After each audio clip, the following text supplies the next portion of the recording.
in a controlled environment and used to make energy rather than just like, going up into the atmosphere. Is that where we've heard about some people taking their green garbage to, or no, that's a different? I don't think so. That's probably like composting. Yeah. That might be a little different. So yeah. Okay. Yeah. So yeah, I'm looking forward to it. I just had those questions before. Yeah, of course, anytime. And even leading up to tomorrow, if you have any questions before 4 o'clock, we're here. Okay, sounds good.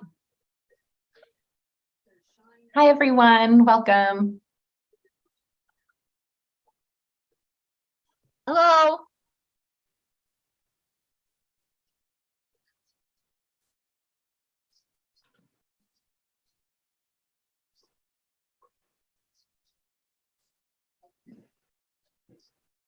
Why isn't it? All right, good evening, everyone. Welcome to our monthly Stockton Community Steering Committee meeting. This is our 33rd meeting, and this is Gabby speaking. We're just gonna kind of let folks settle in. It's right about 5 o'clock, and I know folks are transitioning off from work and other meetings and things like that. So I'm just gonna give folks a couple minutes, and I'm gonna start walking us through logistics in just a little bit here.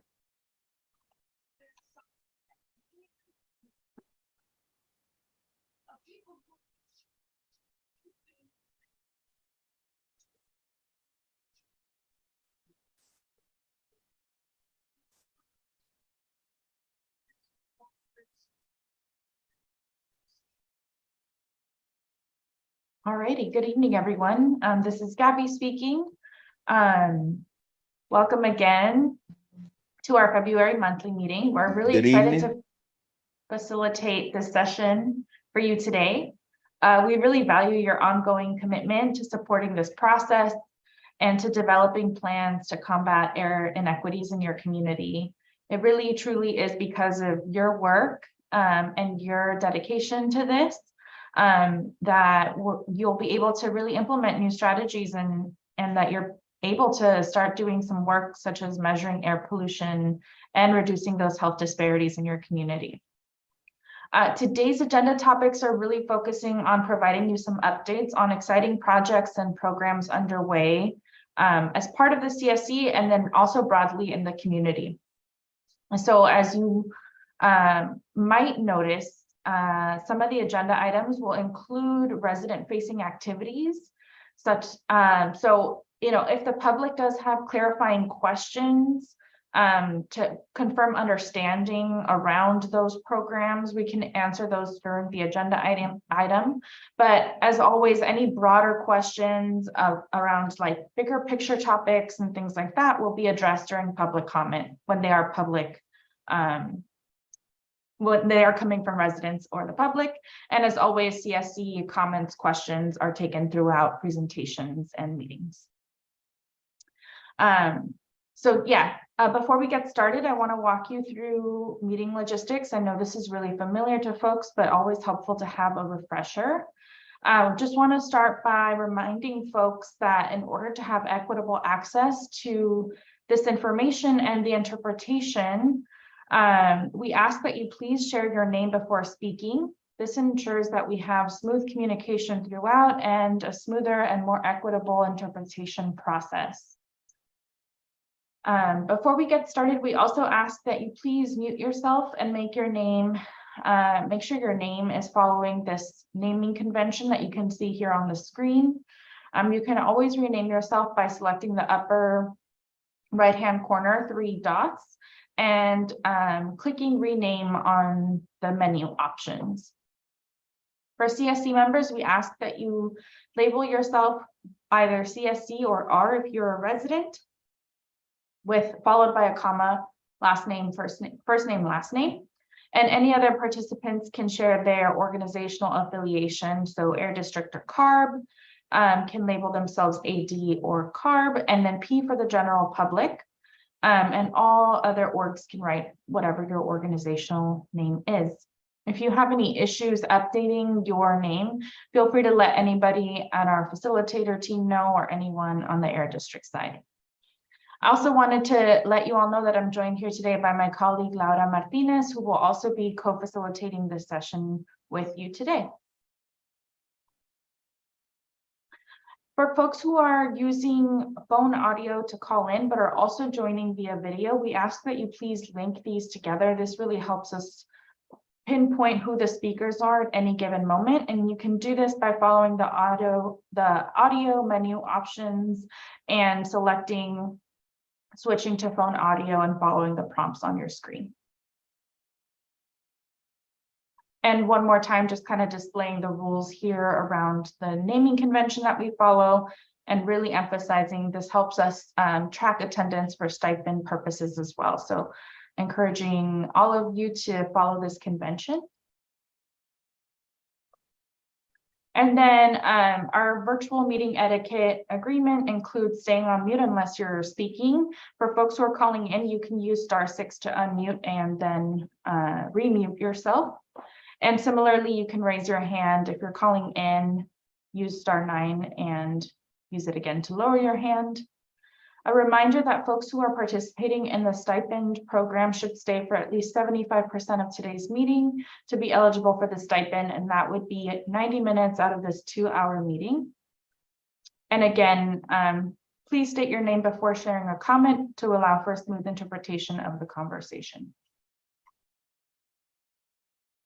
These are our shared agreements around how we have a productive discussion and respectful dialogue as a group.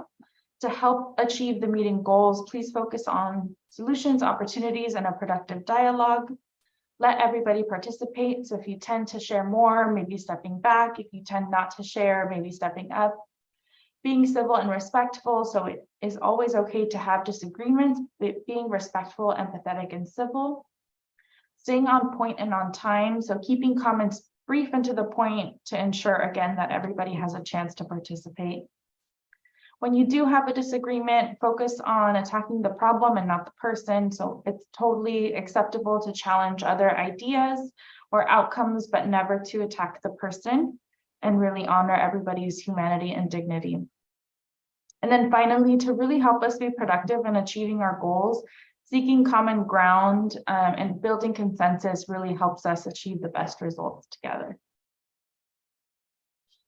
Today's agenda topics include a general welcome and introductions.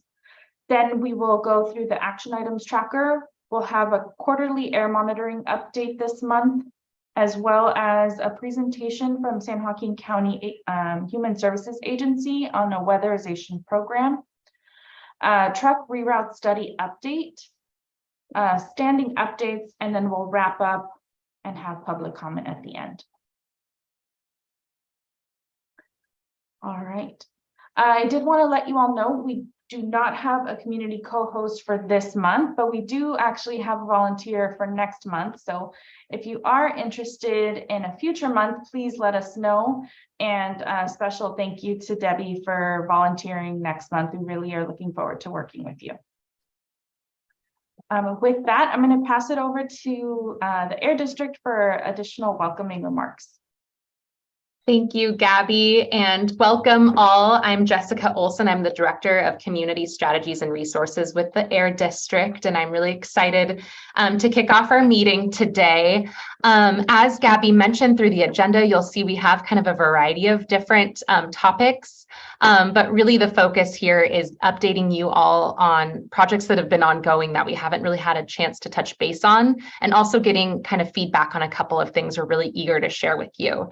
We did bring a variety of folks from the district. I'm just going to have them wave. We have Heather Hanks, who is our program manager in outreach and communications. I have Stephanie Ng, who you receive many, many emails from. She is your liaison and a senior on my team.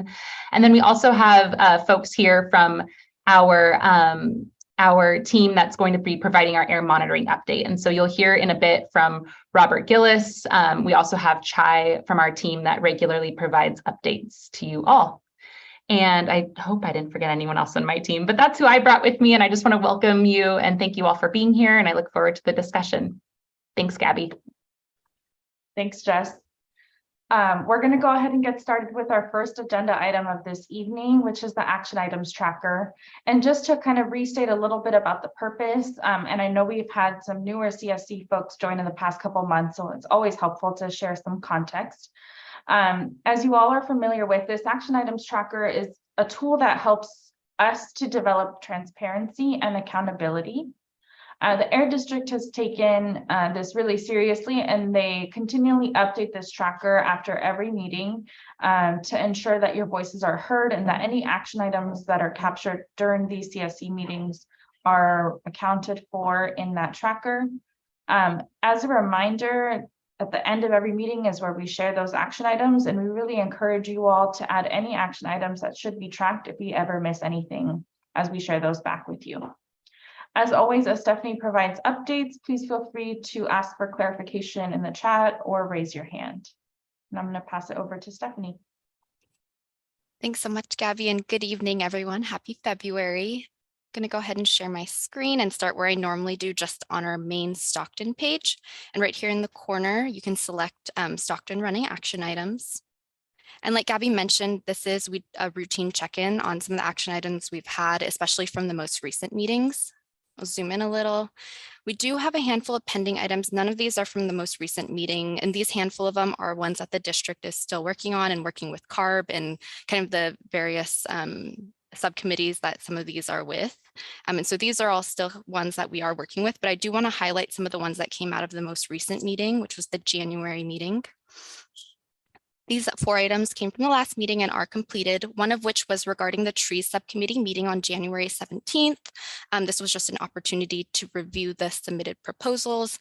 And so this trees subcommittee did meet on the 17th and review those key aspects of the proposal. It was requested to review the actual submitted documents and to have time to meet again. And so the Air District is working on rescheduling or scheduling a follow-up subcommittee for the trees subcommittee. Additionally, the Air District will continue to solicit feedback on current SERP implementation via a Jamboard link that we shared last month. And so this Jamboard is going to just be a standing item.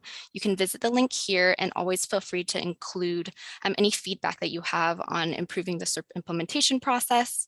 And we at the Air District and also Harder & Company will be sure to revisit this regularly. Finally, there was an update during January about upcoming subcommittees, and we did send out an email a few days ago, about last week, that has a whole variety of subcommittees that are upcoming for the next few months.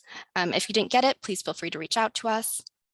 And finally, there was an item from November regarding including air monitoring data to show daily peak values. And so that is something that is incorporated into our air monitoring presentation for tonight. And with that, I'm happy to take any questions via chat or if folks just want to unmute. Thank you, Stephanie. This is Gabby. And just noting so far, there are no questions on the chat. Well, sounds good. If folks have any questions, feel free to pop them into the chat later. But other than that, I'll go ahead and pass it back to Gabby. Thank you, Stephanie. Yeah, so this is Gabby again, and I'm going to transition us to our next agenda item. The Air District will be providing us with a quarterly air monitoring update. This helps us to learn a little bit more about the data collection and the analysis that they're doing on the air monitoring data that's coming in from the Community Air Monitoring Network Implementation Program. So with that, I'm going to hand it over to folks at the Air District, including Robert and Heather. Hello, good evening. I'm Robert Gillis. I work with the Air District. Sorry, I'm just seeing my video. I have some weird glare there, but I'll be sharing my screen here in just a moment to bring up the presentation that we have for tonight.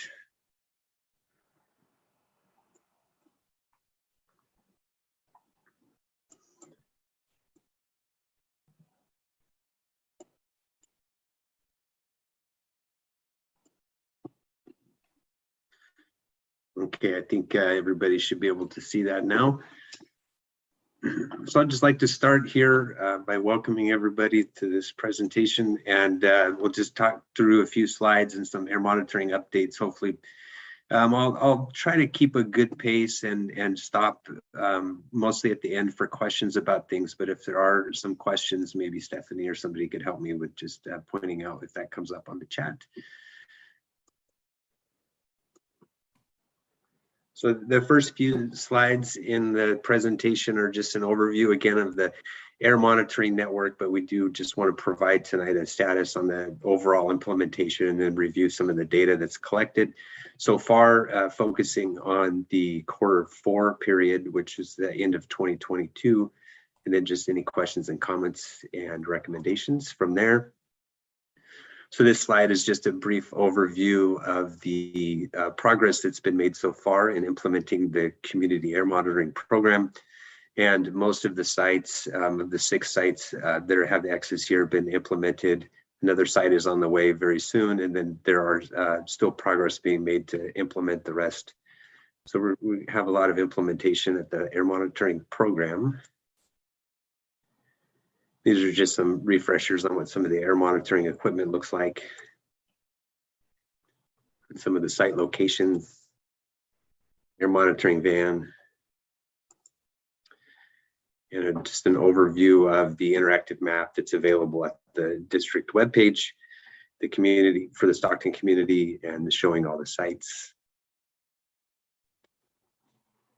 So I wanted to just start off with an overview of 24-hour average PM2.5 concentrations throughout the Q4 of 2022. This shows all of the air monitoring sites that are implemented in the Stockton community, along with the purple line represents the Stockton University Park air monitoring site, which is the regulatory site. Included here just for comparison, of course, with everything to get a pretty good picture of the air quality in the area. And overall, the 24-hour average for each of the sites over this period are pretty consistent with each other. And we share in the purple line the comparison to the federal standard, just so we can get an idea of how relatively clean the data has been in the starting of the quarter, which was October. And then as expected, as we get more into the winter months, the PM2.5 air quality tends to become worse and higher over time. And we do have a few days in the period that were over, on average for the day, that were over the federal standard. And there are some notable couple of areas where some of the air monitoring was a little bit different. So like the green line is the site at the Cal Water, it's named Cal Water Tank, but it's at the Cal Water site, and where they were a bit higher than others. And some investigations and site visits that were conducted throughout the period, we've tried to narrow down and understand what's causing those. And the data, in a lot of cases, we see there's evidence of construction activity, road work, and things like that that have been likely contributors to the spikes and the differences in some of the sites where we see these deviations, where some sites are a bit different than the rest and don't line up as well. But definitely in these periods where we see the overall increases, this is a more typical representation of the wintertime conditions, where we see more stagnant weather conditions and colder temperatures, and we start to see increases in the PM2.5. Robert, this is Gabby. We have a question in the chat from Margot, and she was at the university site today and couldn't change the date to look at historical data. She's wondering if this is due to a glitch or if there's kind of an explanation for that. I can help with that because I just clicked on it to check. I did. It was funny because I went to go click and for a second it glitched, but then I was able to go. So we'll have our team look into it because it happened twice glitched. And then when I clicked it again, it allowed me. So I will notify our internet team and make sure that that's not happening. But I was able to eventually change the date. Thank you, Jess. This is Gabby, and Debbie has a question as well. Yes. Is there any way that we could get, since it's just a few days here and there, and it's so extreme, I'm wondering if we could get weather conditions Is that a possibility? It looks like maybe 1, 2, 3, 4, 5, 6 days. Just, when this happens like this. Yeah, for sure. So you mean just as like an update specific to some of the data looking back at this time to help understand what the weather conditions were like on these specific dates? Exactly. Just on the specific dates where they were out of. So the later November. Yeah, and just just on those dates where they were so extremely high. Even on the December, it looks like 17th or and the 23rd. But especially the 24th and possibly the 21st or 22nd. Yeah, just a few days, just get wind speed and maybe temperature, I think would be perfect, if it's raining or whatever. Thank you. Yeah, thanks for the feedback, and definitely, and I see Douglas has his hand up too. I'll respond just really quickly on my thoughts about the weather. Definitely has a large factor in understanding air quality and the air pollution concentrations. And so the statement generally that was provided here is that as we move into these periods, we had seen the higher spikes and these larger increases in data when we had more stagnant conditions, calmer winds, typically colder temperatures around here. I do have some additional slides that help with some hourly analysis around this November period, which is when Thanksgiving was, just to help. It still doesn't show the weather though, but these are 24-hour averages. So I'll take it there too. And what else is weird too is that we have such an extreme low on the 11th, and then we go up to an extreme high just 1 week later. Definitely explainable with a closer review at the weather conditions too. So I understand. I think that would be helpful. Yeah, thank you. Maybe just before I move on, Douglas, were you raising your hand just for a question there? Yes, I do. I don't have the feature of the hand here. I can't find it. It's not there. Yes, I noted that it's during the holiday between the busiest time of the week is during the holiday, the spike that's between almost the 22nd to 24th, the 24th to 26th, and then another spike on almost on December. What is this? On the 16th and the 18th, and there's another spike on the 24th of December, and then kind of drift down to New Year. So because it was people without with the heat. I know there was one of those heat that go out in the outside when it's too cold and they light up those starfighter around for people to keep themselves warm and everything, or if that's the pollution, concentrated moist or dry air, or what? That's my two questions. And also I would like to know what's up with a Little Vanilla Center. Did you guys repair those machines already when that happened? That's it. That's it. I'm done. All right, thank you. Yeah, so I'll continue and I'll keep some of those thoughts in mind as we go into the next couple of slides. We have additional data to look at, and it helps with just, I'll share what we see here and some of the steps that we've taken to try to understand more about the air quality data. So the previous slide was the trend of the 24-hour averages. And so when we see differences in data at the 24-hour average level, it can be helpful to look at the hourly readings that were taken on the same day. So this slide here is just there's admittedly a lot of lines, but what we can look at is just trying to find any trend when we see the higher hourly concentrations compared to the ROAR levels. And that's through the district's RAN and the ROAR levels of the activity risk guidelines. And so we get a sense of a pattern that as these concentrations, hourly concentrations, this is a 1 week look. It's just that first period in November where we saw in the previous slide that there were some increases around Thanksgiving. So we can see this period of time that leads up to Thanksgiving. Definitely some of the highest spikes in this period were on that evening of Thanksgiving and into the nighttime. And so we do see that pattern, and it helps us understand a little bit more about when we do see higher concentrations, when are they occurring, and then we can try to understand a little bit about what kind of activity is resulting in those higher concentrations. So the weather conditions still do play a role at nighttime. Nighttime tends to be more stable conditions, lower inversion layer that can contribute to higher concentrations, but also when there are cold temperatures, we can think of things. I think the community here has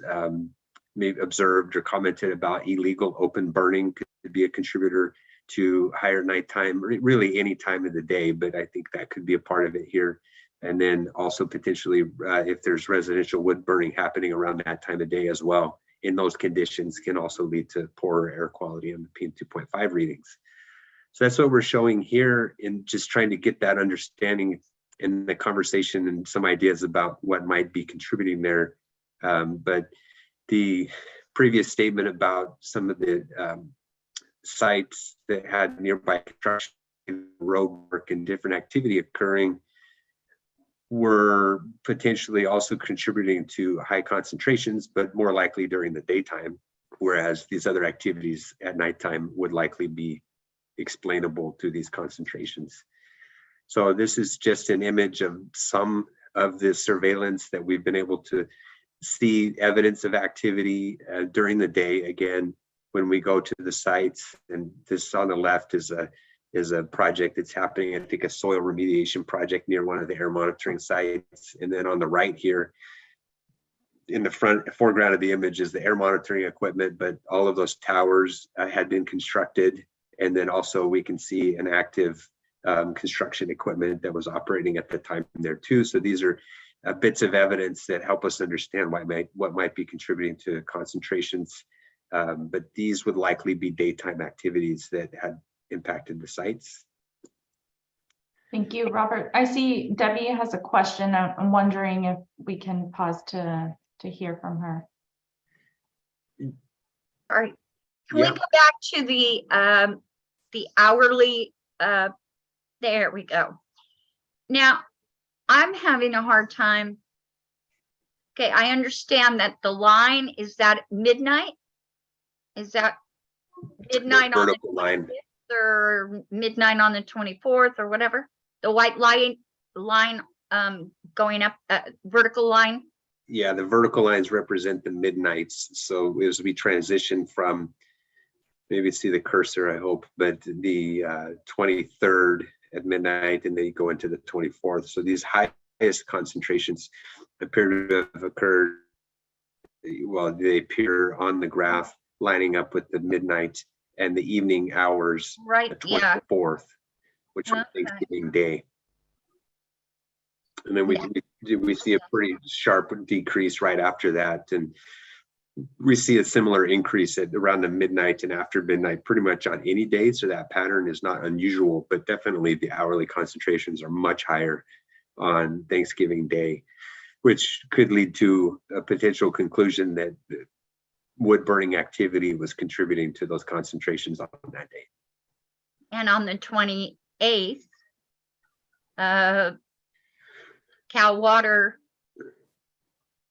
was either working possibly on that site, or this could be a good, and of course this is a 24-hour period, so this is later in the daytime. It's not quite at that midnight, so it's right.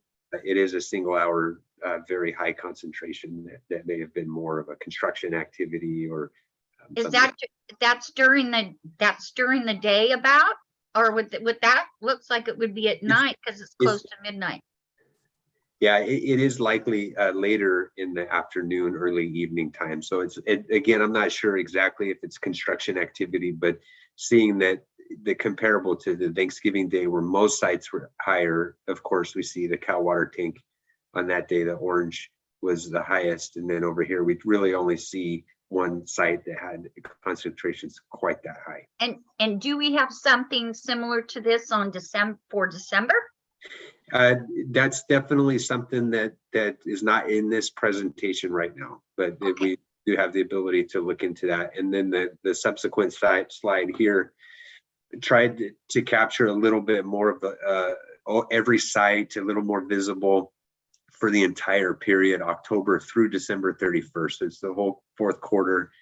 The numbers represent the counts of the numbers of hours that we saw from that site during the day and during the night that were in the different roar levels. So if we focus just on the more bold values, these are the hourly concentrations that were in the roar level 3 and higher. These are more into the unhealthy for sensitive groups types of categories and unhealthy categories. And there is a comparison that's we can see in the daytime. There are in the level 3 still definitely daytime hours that are in level 3 and 4 and sometimes level 5. But we see those concentrations at those levels are much more common during the nighttime hours.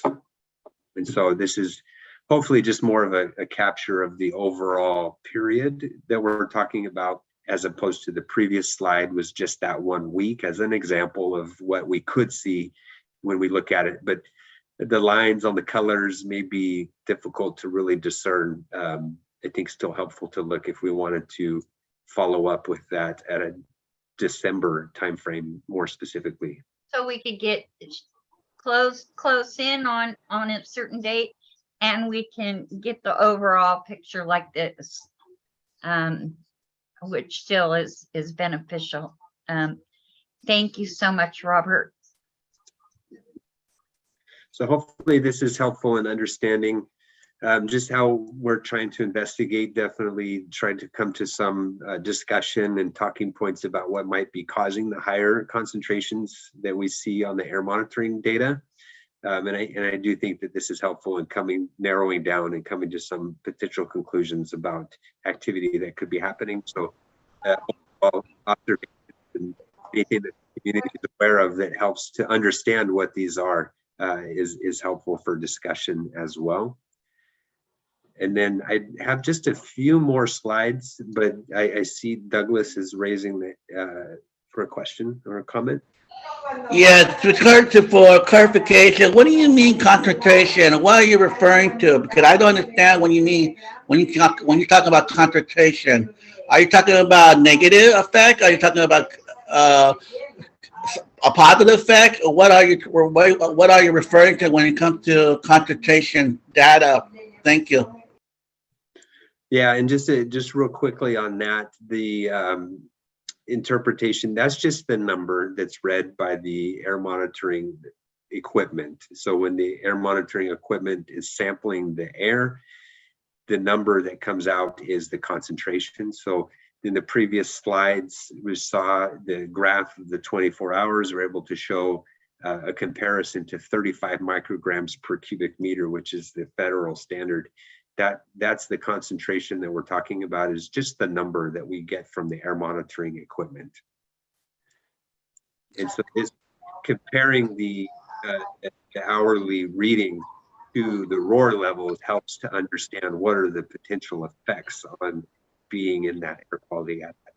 So what you're saying is that what I'm looking at is, like for example, the first row of the Cal water offset. It says from 6 to 5, it's blue.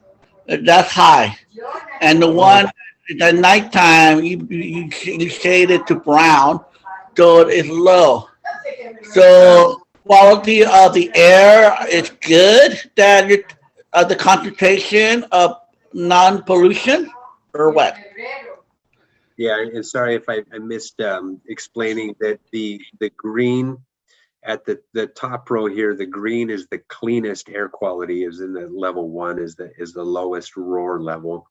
And then as we go down, we were looking at the numbers of hours that were in the worst air quality. So high numbers in this top row are actually good, because that's when we had a larger number of hours were in this level 1 category. So trying to focus on the hours that had readings in the level 3, level 4, and level 5. Just as a point of conversation here, but it's definitely good to look at the good in the level 1s and level 2s as well.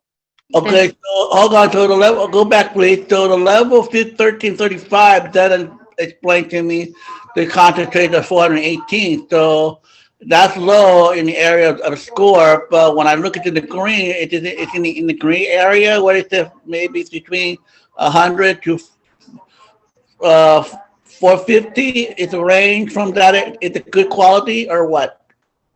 This is Jess.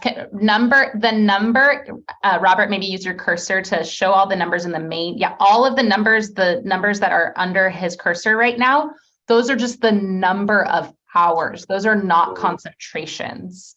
So that just means there were 744 hours during the day at this site that were in the green. And really focusing more on just the ultimate goal, right, is to have the cleanest air quality. The ultimate goal is that all of the number of hours would eventually, one perfect day, be in this top row, and we wouldn't have any hours in the rest of them. So if you go all the way to the bottom, we had 25 hours at night that were in the worst category. So one day we are hoping to have 0 hours, right, ever in that category, as best we can.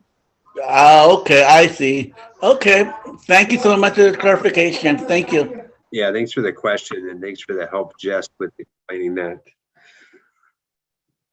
So this is another just summary type of a view that we can provide on the entire quarter. So this is just representative. The colors in the green are the days that were good air quality, the good AQI, the air quality index. Yellows were moderate.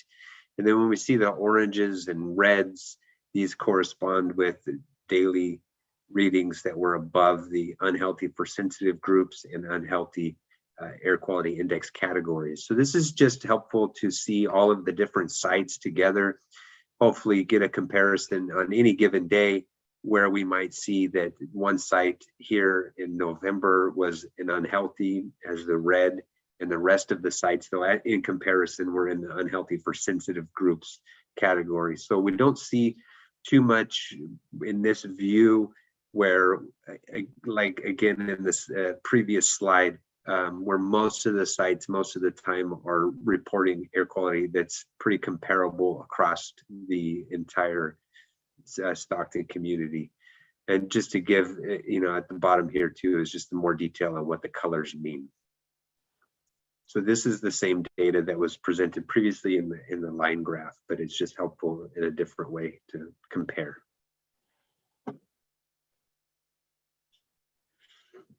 And then this is a similar presentation, or it's a different presentation of the similar data, but it's just highlighting at the different sites in the community, comparing to the University Park, which is the regulatory air monitoring site. This column represents just the highest 24-hour average that was monitored during this quarter. Most of the sites pretty comparable. Again, the Cal Water Tank site did have the highest 24-hour average that was monitored during that period. And then to get a nice understanding too of overall the entire quarter, how do the sites compare? This column on the right is just explaining and showing that most of the sites are comparable when it comes to the entire quarter, the data that was observed. So we see that the 16 at Cal Water Tank was also the highest quarterly average. And we do again have some evidence and observations that help us understand that the sites were likely impacted by nearby construction activity and road work, and the different types of monitors were impacted throughout the community by the activities. This is just a quick summary. The currently VOC speciation sampling that's occurring within the community. And this is a helpful understanding of just, we were able to collect 22 different samples during the period in the fourth quarter of 2022. And the different compounds that were monitored and analyzed for these VOCs that we're able to detect during that period.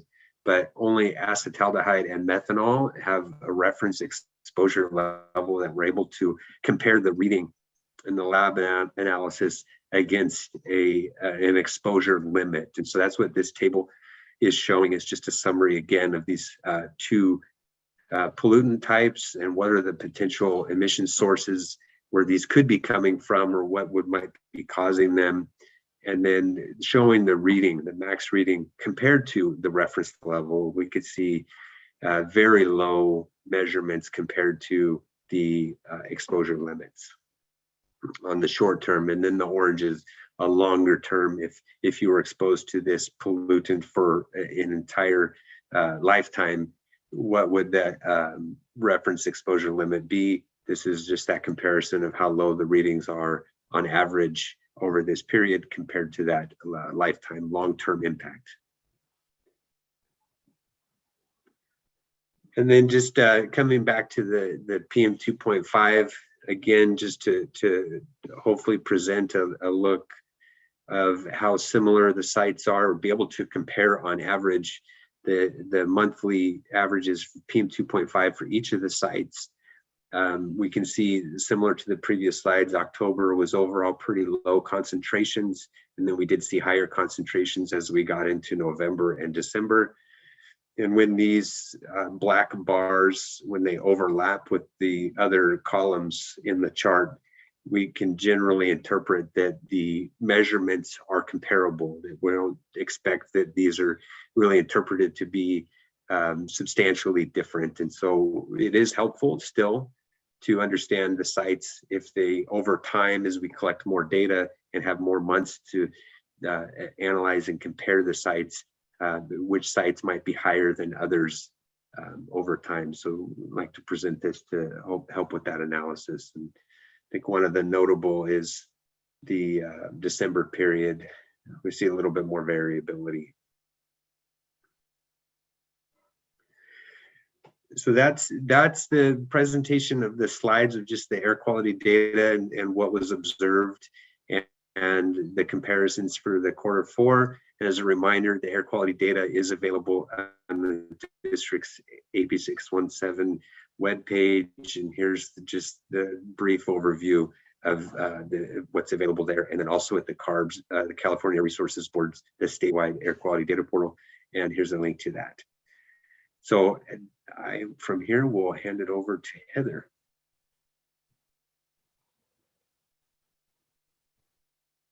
Good evening, everyone. This is Heather Hanks. I'm on the outreach team. It is my pleasure to be back here with you. You can go to the next slide, Robert. And feel free to stop me in the same vein if you have questions. Robert spent a lot of time talking about data tonight, and I'm so thankful we have this process to take a look and unpack all of the information that we're gathering in your community.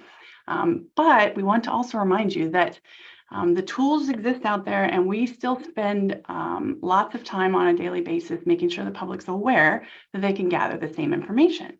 The Valley Air app, if you don't have it, I encourage you to download it. But I wanted to point out that the levels listed are kind of truncated in the description, a little more user-friendly, and sort of just a way to, at a glance, get a sense.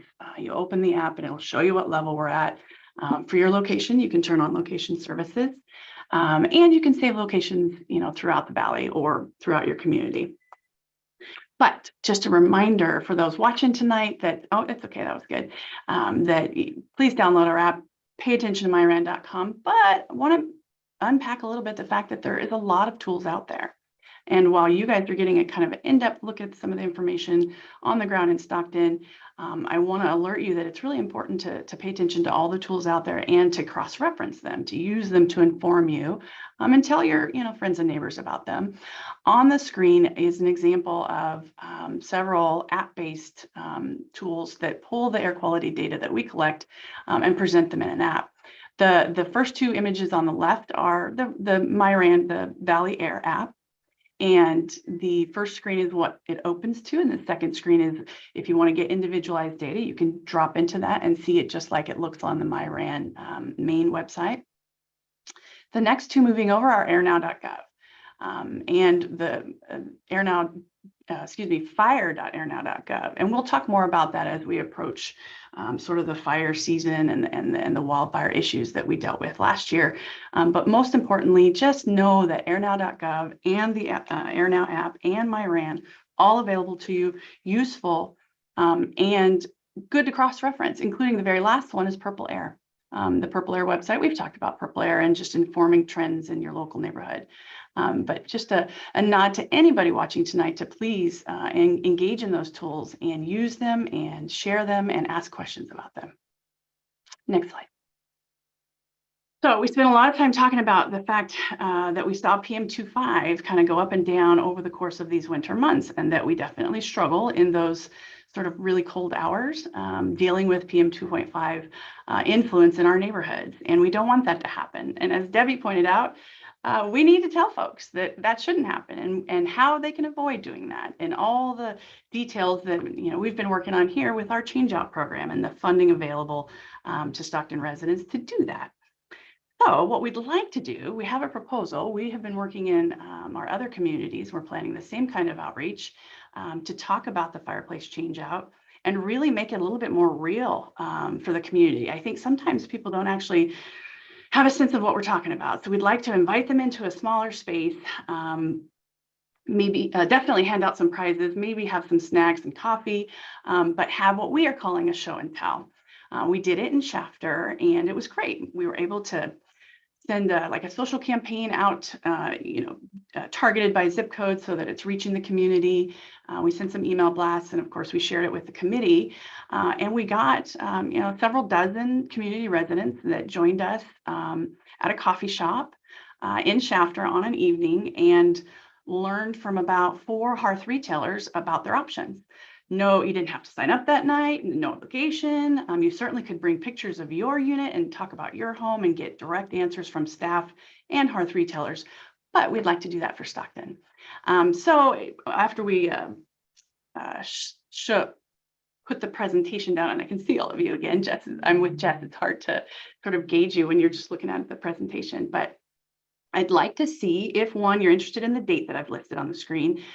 We kind of have to be really strategic in timing, parking, availability, all of the details, and getting the hearth retailers out there, but wanting to do it early enough in the day so that somebody could take advantage without being out late in the evening and or come after work. So more like an open house, a few hours to come and visit and embrace the conversation about change out. We have a location in mind. A restaurant in the downtown area. It's called, I will tell you, it's a Greek restaurant just down from the Bob Hope Theater. And they are available that night. It's called Yasuyani, if you're familiar with it. And they close in the afternoon. So they would let us rent their space and host this event to help inform the public. And I can't see the chat. If there's any questions, please holler at me. And in addition to this type of outreach that is critical to get the change outs happening in the community, we do broad-based outreach across go ahead and go to the next slide, across the district, but we also do focused outreach.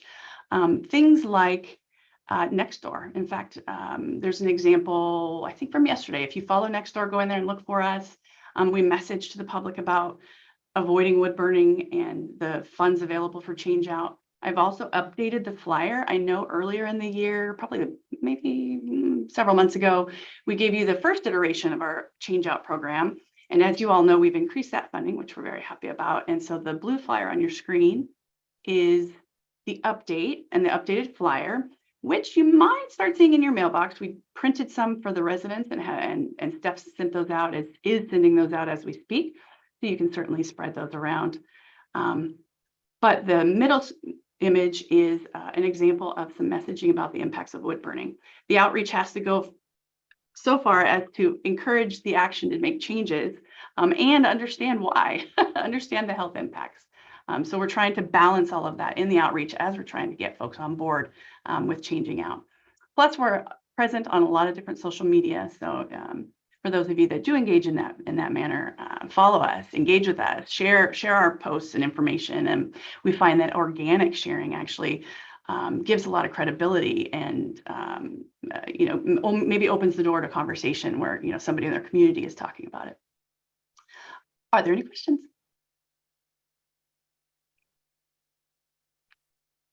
Hi, Heather, this is Gabby, just noting there's no questions in the chat so far.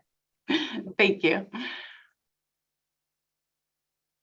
And if there's any objection to maybe a nice intimate restaurant downtown, or you have a better place in mind, we definitely wanted a place where we maybe could bring in some food and there was ample parking. This particular place has a parking lot out back and there's a couple public parking lots nearby.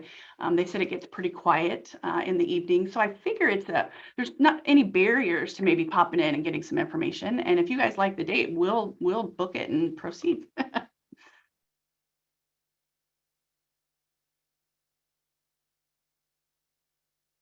Oh yes, Search Valley Air. Thank you. I saw the question in the chat.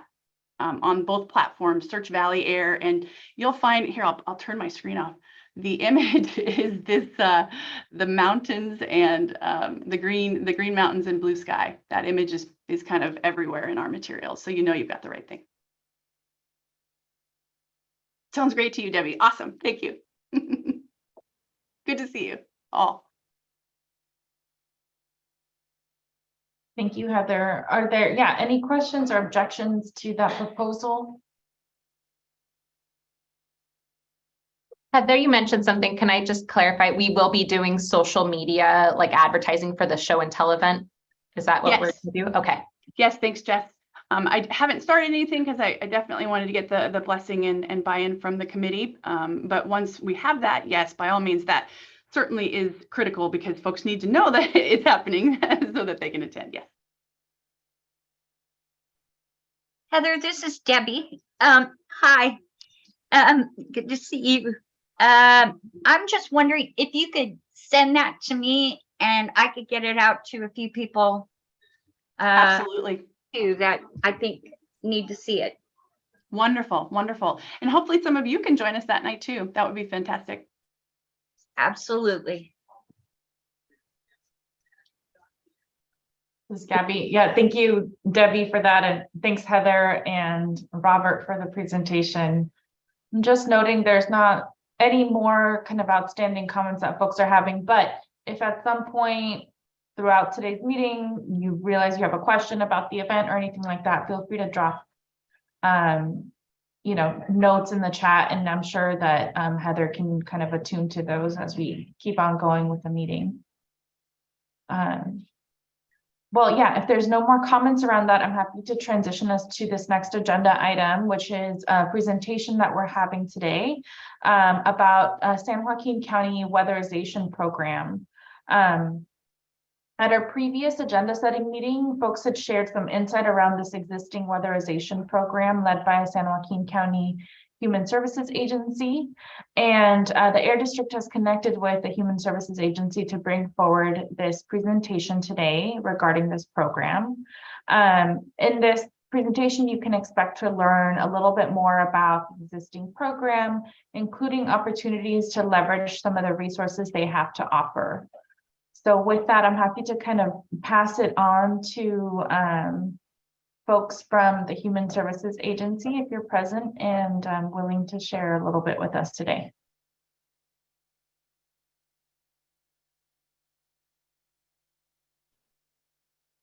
And I see that we're joined by Leetta. If you're speaking right now. Can you hear me now? Yes. We could hear you, Leetta. Can you still hear me? Oh, okay. All righty. Well, thanks a lot, but I'm showing for whatever reason. I get a screen, so sometimes when I'm working through Parallels, it doesn't give me a camera, and I think that's what's happening. My camera's on, it gives me a screen, but no picture, so sorry about that. But I will go ahead and share my screen.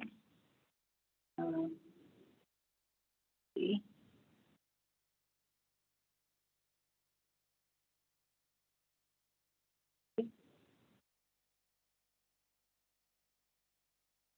Okay. Are you guys able to see my screen? Yes. We can see your screen, Leetta, and I see you're navigating to full screen, so I'll let you know when it's there. Oh, okay. Let's see. Let's see down. I think I have it already. Okay. How about now? You can still see the sidebar. I think that's totally fine. Otherwise, I think if you go to the bottom part of your screen, close to where the Zoom is, but a little to the left, there's what looks like a slideshow icon. And it, usually if you click that, you get a full screen view. Okay. A little further I was practicing with it before, put it in the slideshow mode, and okay. That's all right. No, I think this is perfectly fine, and we'll let you know if anybody's having challenges seeing.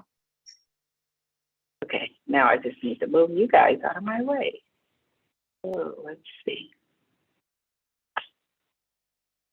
Okay. Well, either way, hi, I'm Leetta Finister, Program Manager at San Joaquin County Human Services Agency. I'm over the Aging and Community Services Home Energy Assistance Program. And what we do is we provide assistance to our low-income families. Oops.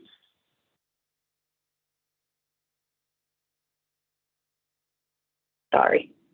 I am having technical difficulties because I cannot see all of my screens. So bear with me 1 minute here while I move you guys out of the way. Ah!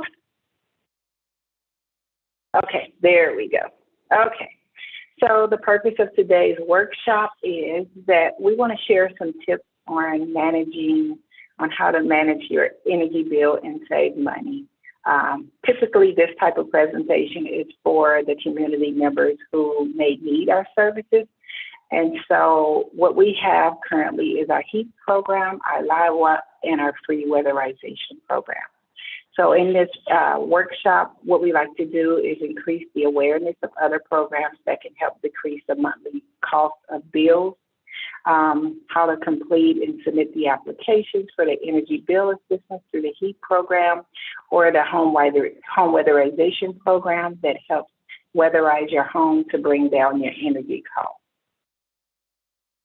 And so, so today in the Home Energy Assistance Program, and most people in the community know it as our HEAP program. So what we do is we assist with a once per year payment of your electric, gas, or propane utility bill, typically from places like Pacific Gas and Electricity or the City of Lodi Electric Utility Company or Modesto Irrigation District. But in order to utilize our program, you must be a resident in San Joaquin County, a U.S. citizen, or legal permanent resident, and meet the income requirements, such things as for the energy costs, and be responsible for the energy costs in your home, meaning the bill must be in your name. Okay. And then we have our weatherization program. So the weatherization program also assists renters and homeowners by installing pre-energy saving measures through minor home repairs to single-family homes, multi-unit dwellings, and mobile homes. But you must complete an application and be eligible. And again, if you're a renter of the property, you must obtain the landlord or owner's consent for us to come in and provide weatherization for the home. And some typical things we may do, maybe like a refrigerator, a new microwave, heating and air conditioning replaced, ceiling floor insulation, water heater repairs, well, not repairs, but replacements, a thermostat, weather stripping. Those are the most common things that are done to a home. Okay, we also have what's new, our LIWAP program. We started this in 2021, but it actually became effective in 2022. So the LIWAP program also offers a one-time payment to help you pay your pass-through water or wastewater bills. Starting March 1st, we will be able to assist with current bills. So we'll start collecting applications March 1st to pay current bills and not only just pass-through bills. And the same way of qualifying is the total household gross income is at or below the income limit. And we have a chart. And also when you apply, there's a form called the acknowledgement form, where a person can also look on there to see if they're currently eligible. Other ways to guarantee you're eligible is by being a current recipient of CalFresh or CalWorks. Okay. And you, it would be the same thing as putting in the application to apply for services for your water bill.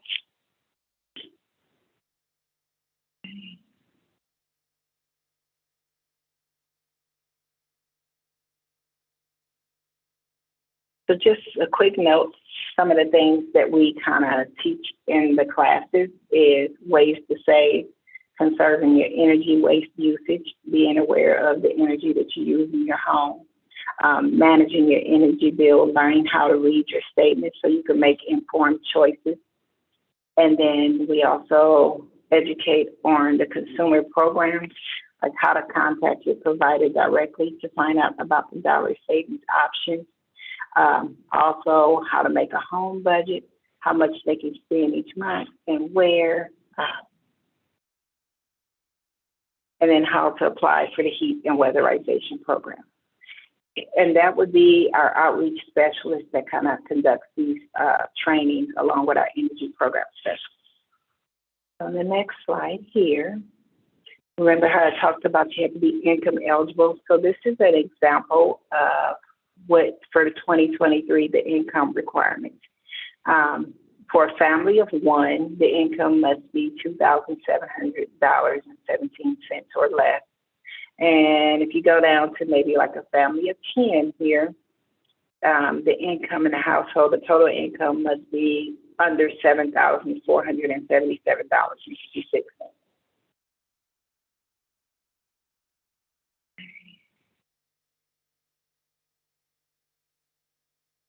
I'm kind of skipping through. And so here we are. So how do you apply for heat and weatherization? We have several ways of getting that application into it. The application packet contains all of the forms required to apply for assistance with heat and weatherization. The acknowledgement form, and by the way, let me just let you know that you can come in the office and get the form. You can go on our website and receive the forms packet, or you can, well, they don't email them, but it's either you go online and get the forms, or you can come into the lobby. And sometimes our outreach specialists may go out to like the PG&E office and leave some. We tend to leave applications in certain places where we've done a presentation at. So as I was saying about the acknowledgement form explains the total gross income limits based on the number of household members. We have the intake form. Then we also have the statement of citizenship or non-citizenship status for public benefits. It's called the form CSC 600. We have the account holder authorization and consent form. We have the Energy Upgrade California Information Release form and the weatherization intake form. And there's also the LIWAP form. And for some of the families that are not eligible for our program, we also let them know about PG&E's CARE and FARA program applications. So those are some of the general programs, some of the forms that are in there. We also provide a brochure and a frequently asked questions card that provides a lot of the questions that some families may have.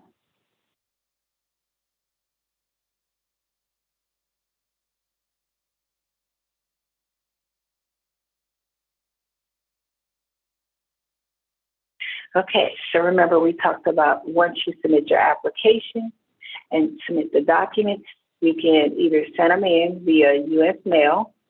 You can also come into our lobby. We have a Dropbox location. You can fax it in. You can email it to heap@sjgov.org, and you can apply on our website at www.sjchsa.org. It's really easy. And if I click on there just to kind of give you an idea, let me click from here. I think if you hold the control button on your keyboard and then click, it should allow you to open. Okay, let's see. Let's try again. It was scrolling, but oh, sorry, not scroll. If you hold the control button and then just click the one, there you go. There it is. Yay! Okay. You might have to share a different screen though, because we're still just seeing your. Oh, that's right. Yep. Thanks for reminding me. No problem. Let's see. Okay. Let me go and show you here. Share that one. Back. This is Gabby and Layetta. I'm happy to pull it up too if that's helpful. Just let me know what you prefer. Oh, okay. I think I have it up now. Are you able to see that screen? No, we can't see sorry, it I forgot to hit the share button. There it is. There you go. Thank you.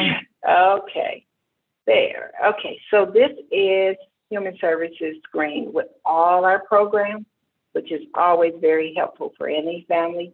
But our particular programs are here on the AD and Community Services. When you click in here and see how it goes through AD and Community Services. And if you're looking for our HEAP program, you just scroll down a little bit and here it is, Home Energy Assistance Program. And then it is, there it is. This is us.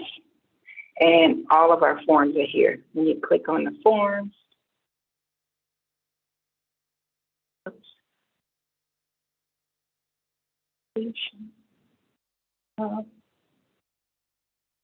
I'm a bad example of this. So here is our forms. There we go. I thought we had another link. Usually the other link. Okay. Okay, and here's the application packet. So we also have a website, but the website is not up that where you can do your applications online. But here's all of the forms in here. If you just click on a packet or click on the LiveWalk packet. I'm going to go back to our slideshow and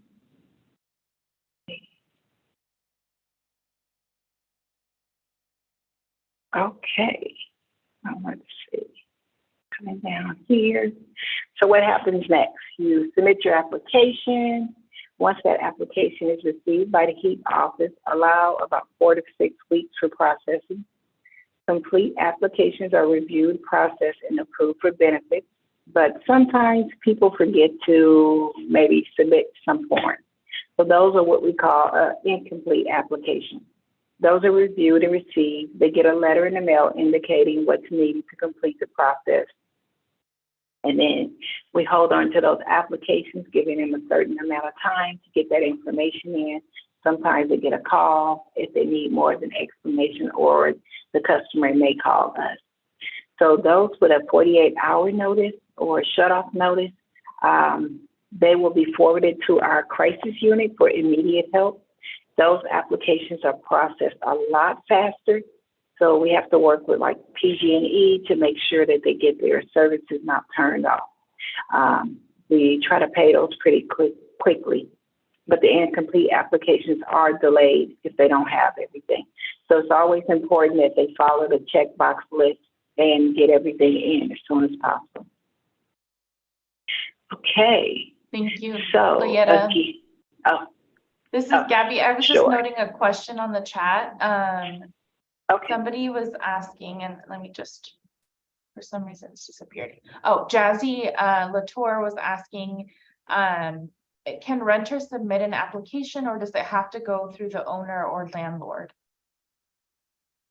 The renters can submit an application. The only thing we need the landlord for is if they wanted to have the house weatherized, we need to get approval from the landlord. But the renters can definitely apply for their own utility assistance, for instance, their PG&E or their propane or their water bill to be paid without the landlord. Now, if the bill is, if their rent and PG&E are being paid together, then that's where we would probably need a note. And the energy specialist would let them know exactly what we need for it. Thank you, Layetta, for answering that question. And I'm just noting a couple more hands are raised, if you don't mind answering. Sure. First, we'll go with Debbie, and then we'll go with Jessica. Hi, Layetta. I'm just wondering, is there a certain amount that you pay up to? And do you still need, I know I've done it in previous years, it's been a few years. Do you still need the birth certificate? I believe they do, yes. They need verification unless they already have something in the system. Sometimes, like if someone has already applied, they may already have the information.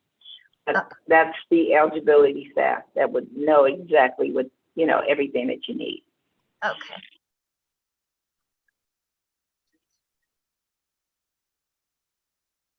Thank you. Thanks. And this is Jessica. I just wanted to, first of all, thank Layetta for coming. We're so grateful for those that have been on our indoor air filtration / weatherization. The word weatherization is in that subcommittee and in that SERP measure.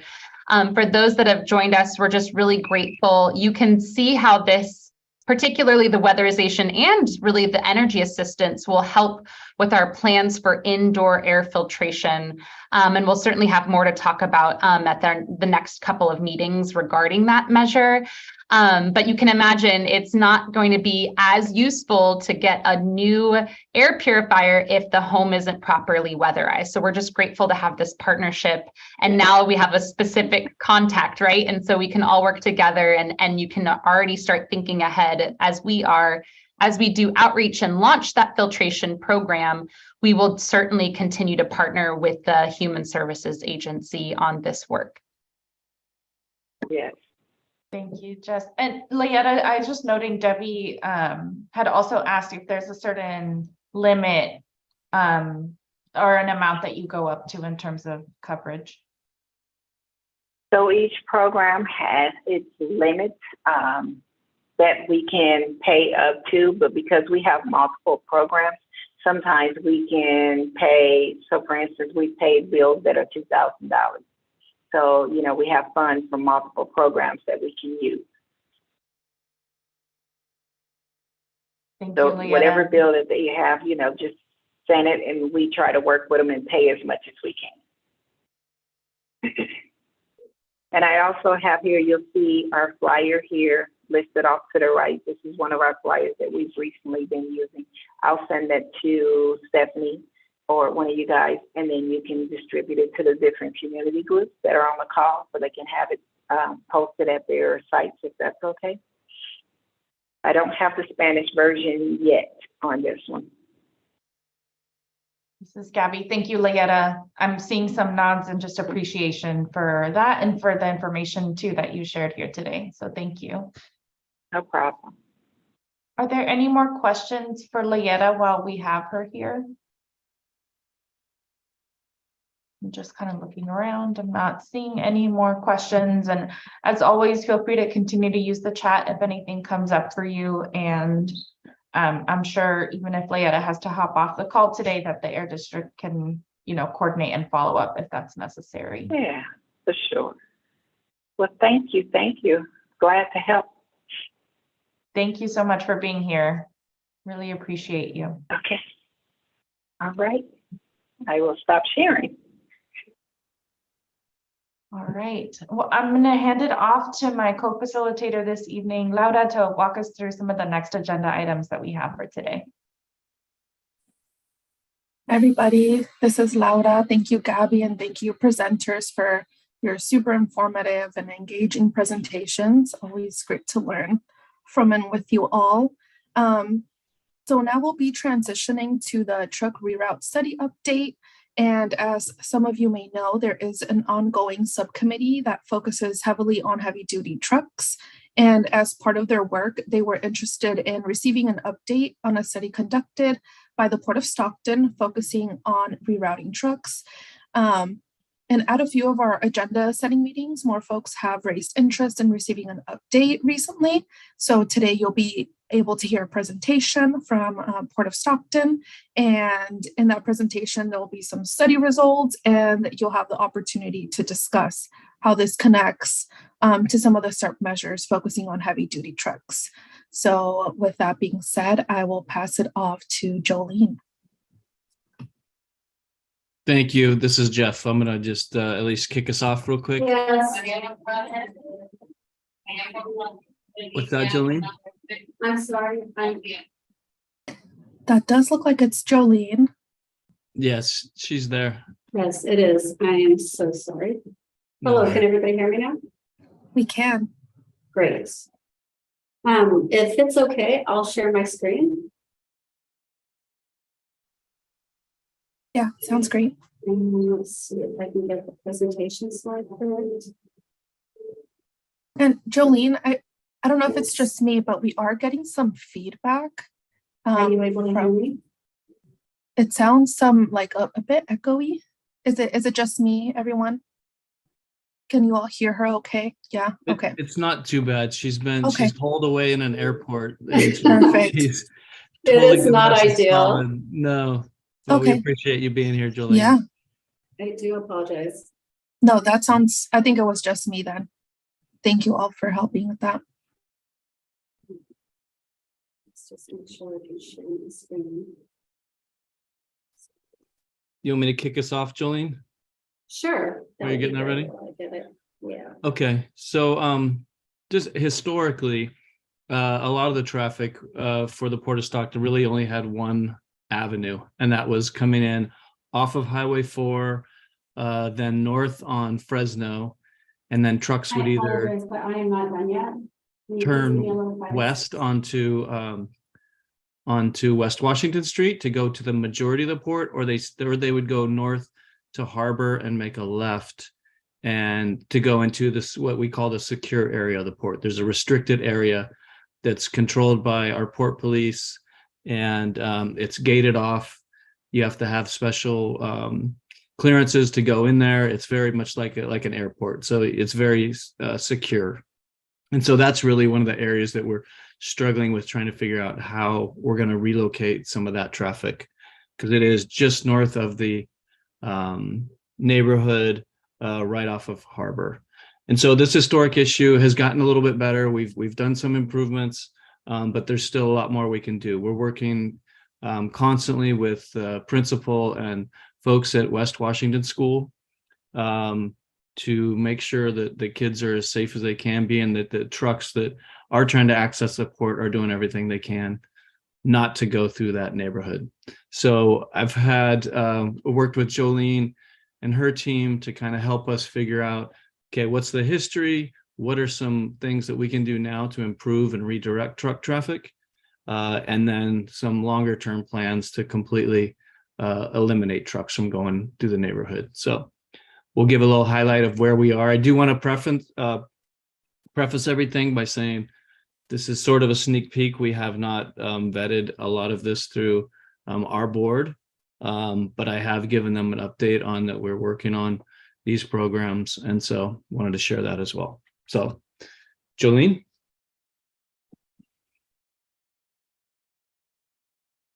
And Jolene, if you need, we can share on our end, and you can just tell us to advance the slide if that's helpful. I switched around a little bit of the slides. Okay. Let's see. Let me make sure I can share it. Can you all see this? Yes. Yes. So you see it there. It's so hard doing it on a single screen instead of having multiple. It's not the presentation viewer. Just real quickly. Background is, this is a problem that's been going on for many, many years, and the state the county and everybody else has been trying to address this for a long time. We know that the truck traffic going through the community and cross track has been a big issue. So SR4, the Stockton connector, was one of the biggest investments that was made. The only problem is that they shifted a lot of the traffic that needed to get to the West Complex gate, but it didn't consider the East Complex users, meaning the East Complex gate, as well as Canadian and Dorfland, and some of the other industrial users that need access from those roads. So that's what we're taking a look at. How could we create additional access for them? Jolene, it is a little bit hard to hear you. I don't know if there's like a mic that maybe it can be a little closer to your mouth. I don't know if. Is that any better? It seems better. Because I could try to do that. I'm on my headset, so it's not ideal. Okay. If I put it on my laptop, you might just hear a lot in the background. This is my concern. It has been an adventure. I was in Austin for the last 2 days, stuck in the ice storm, and I've been trying to get home ever since. So Oh, I'm in Chicago at the moment because I had to drive to Houston. But hopefully you can hear me well enough for me to get through this really quickly, because I think we have some really good next steps. We know a lot of the issues are trucks parking in the neighborhood, the loud noise of trucks, safety concerns with a lot of the children that are going to Washington Elementary School, and even just walking around the neighborhood. So we've been looking at all of these different issues and talking with those operators of Penny Newman, Durflang, and some of the other neighborhood groups to try to make sure we fully understand what's going on. And we collected a lot of data. So understanding truck volumes, the train volumes, and looking at all possible options. So the Port East Complex gate is currently on Harbor, and the only way to get there really is either on Harbor, so coming through downtown, or if you go out Fresno. Those are really the only two options. If you're coming from the west, so if you're heading eastbound on Washington, that's the other way, but we really don't want to be driving through the neighborhood. So we've been looking at all of these different options and what we have. We realized that when we were doing this analysis, that the land uses are driving some of the increases in truck traffic. So some of it's owned by the county or in the county's jurisdiction, some of it's in the city's jurisdiction. This little black outline in the middle, that's the county's jurisdiction. All the way around it, that's City of Stockton, except for the blue, which is the Port of Stockton. So you can see the mix of the land uses. The yellow is residential, the orange is industrial. Those industrial sites are where we started to see these trucking facilities popping up right next to residential areas. Those are outside of the port's jurisdiction. They're really an issue that the city and the county need to deal with together, and they have been talking about this recently. They are understanding that this is an issue. But now that these are permitted, they need to provide them with access. So this is where we've been realizing that most of them are on Ventura. They don't really need to come across Washington. So this is what we've been looking at as far as some potential options. Right now, most of the traffic ends up coming down the crosstown connector and then coming across here and going up Fresno to get to this East Complex gate and these uses that are over here, which is Durflang and some of the others. And we should say that some of it, I wouldn't say most of it. Well, if you have to get to that little sliver, maybe you can just show on your screen kind of the area that is within the gate, which is in like the controlled area. Yeah, that's where the gate is. And so everything pretty much to the north and the west of where her cursor is trucks that don't have an opportunity to access coming off of the crosstown and then going to the west on Navy, if that makes sense, hopefully. And we looked at coming across Weber, but there are 2 schools on Weber, so that poses an additional problem. So we don't want to shift the problem from one location to another has been one of the concerns. We've been trying to really look at this holistically. So some of these midterm options that we have, first off is, can we just close down Washington's trucks, this segment? And we don't think there's a reason why we shouldn't be able to do that pretty quickly. that would still allow the trucks to get to the east gate, still allow Duraflame access and the others access over here. And those new facilities could come from the east on Washington and not have to cut through the neighborhood. It doesn't eliminate the problem that we have right now with the trucks on President impacting the school with noise and traffic safety concerns. But it's a first step that we think is an easy lift and we might be able to do pretty quickly. Some of the longer term ones is looking at Ventura. So Ventura Avenue, there's one option that we've looked at where we could possibly, it might be easier if they put them out. So we bring the trucks across on Washington to Ventura and improve Ventura to come out a little bit. So it's avoiding the houses. There are 3 or 4 houses here. So we'd want to create a buffer. But there is an old entrance into the back gate of the port here that used to exist. So it wouldn't be a significant improvement. We still have to cross the tracks, which is a little bit of a concern, but it's not so significant because it's not the main tracks in the middle of the port. So this is the next phase that we could look at, move the gate and then provide a secondary road that comes across here and connects back into harbor so that Penny Newman and Duraflame would still have access over here. Long-term solution is to move all the traffic out of the neighborhood completely, except for those few that need to get to these facilities here. But move everybody else, have them come across on a new access point into the port. They'd all have to have trip cards, but most of them already do if they're operating here. The port would make accommodations for some of the other users that might not be port users. But this is the other option, is bringing a road that comes all the way into the port and avoids the neighborhood altogether. Yeah, and that would include a new bridge over the San Joaquin River as well. Yes. So Which is expensive, but it's and a little more time consuming, obviously, than the Ventura option. But it is something that if we could, yeah, that's something. It's a long-term approach. And the next step with looking at this is making sure that we have enough capacity on the roadways that are existing to be able to accommodate shifting all of the traffic from the East Complex onto these facilities. So that's the next step that the port just asked us to initiate that work and get all the traffic volumes for that. And then it's just there is a significant amount of need to help with. Sorry, can you the interpreter cannot hear what you guys saying? You're gargling. Can you speak up a little louder? Thank you. I'm trying. Hi, this is Gabby. I'm so sorry, Jolene. One thing I wanted to suggest is maybe talking a little bit slower, and that might help our interpreters be able to catch what you're saying.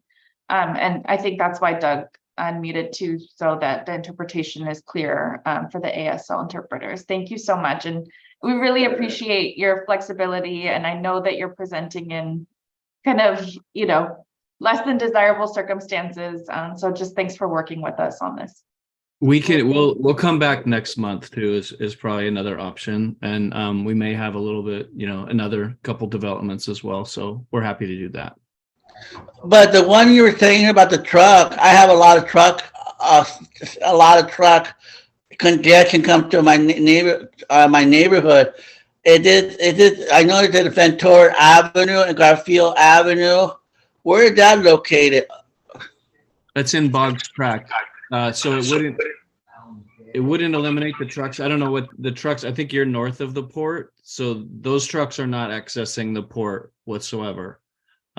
So this probably wouldn't benefit you particularly in your situation, Douglas. Are you sure? Because I was told that the truck come through Country Club and go off and go to Oak exit and go over the ramp to go turn right and exit to the port. So why did they do that? Do you know that? Or how? Or I don't know if you know that or not.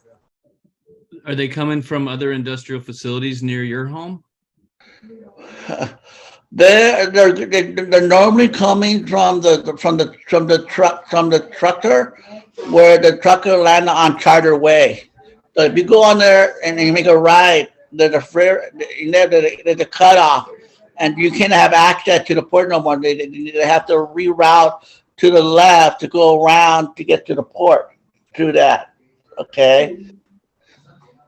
So I want to know why the GPS is making thinking that it's shorter to go that way and not going the other route, going to getting off, just keep going straight all the way down to the freeway from north to Sacramento, and keep going to Oak, and keep going straight, and you keep and get off on Fremont on Fresno Street Avenue. That's it. If you want to send me kind of a map, you can just write on the truck routes that you're talking about and the streets. I'll be happy. We can look at that and figure out if that has anything to do with port trucks, and if anything we're talking about here could benefit the area that you're in. Okay, great. I will do that. Thank you. Okay, thanks. Thank you.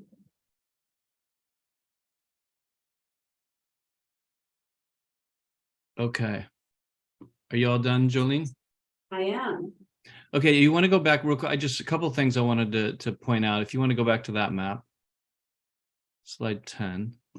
And one other thing, so the port we have put a lot of money into infrastructure, and one of the first things that we did was to create what's called the Port of Stockton Expressway. It used to be called Daggett Road, and it's off this map to the west, but it was a direct route into the West Complex or Rough and Ready Island.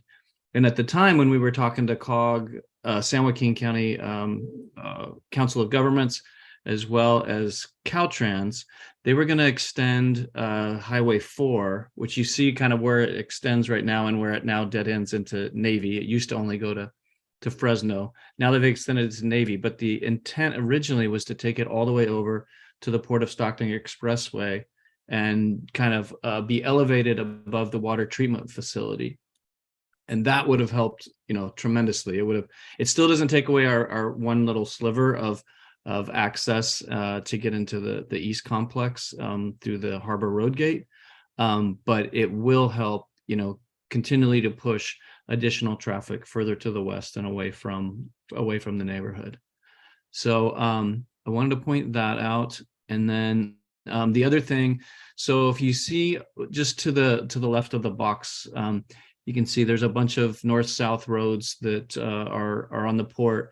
And so what we're doing right now also is just to put more pressure on trucks that they don't come out of those streets and turn left to go down to Washington through the neighborhood. We're going to put truck route, no left turn this way to the freeway to make sure that they are not turning left and going unintentionally through the neighborhood. And we'll follow that up too with some port police enforcement as well. So we are doing things, we're getting things going, and that's just kind of a state of where we are currently. Are there any questions?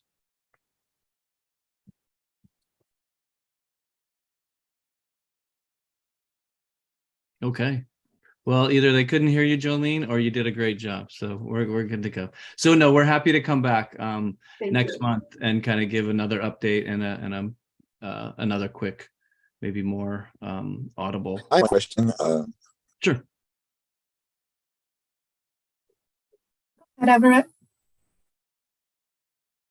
Yes, my question was they mentioned. I thought I heard them mentioning the back gate or the coming in through the something around the back. But my concern was because we had this problem with if there going to be any infrastructure building around any train tracks. When we did the DMV and all the unemployment office and all those things up in there, the railroad at that particular time, they dumped whatever they wanted to dump into the ground. And so a lot of that ground was very, very contaminated and full of spikes and bills and all type of stuff. It would probably be the same thing. That's just for information. I was having a little trouble hearing you, but I were you referring to the Baxter McCormick site over there, north of Boggs Tract?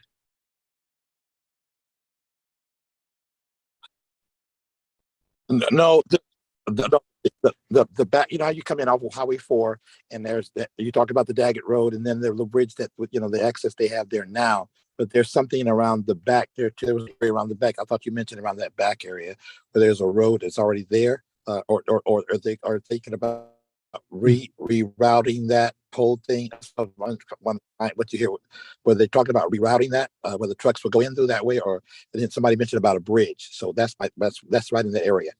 Oh, there's a bunch of dumping in that area. Is that what you Well, were no, saying? just if there are train tracks there, then and underneath those train tracks are everything. Everything is they would